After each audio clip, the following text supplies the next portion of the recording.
રાજકોટ જિલ્લાના ધોરાજી તાલુકાના જમનાબાદ road railway ફાટક નજીક આવેલ વિશાળ ઝાડ થયું ધરાશયી।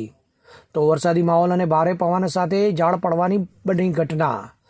તાલુકાના જમનાબાદ રોડ પર રેલવે ફાટક નજીક એક મહાકાય વૃક્ષ થયું ધરાશયી।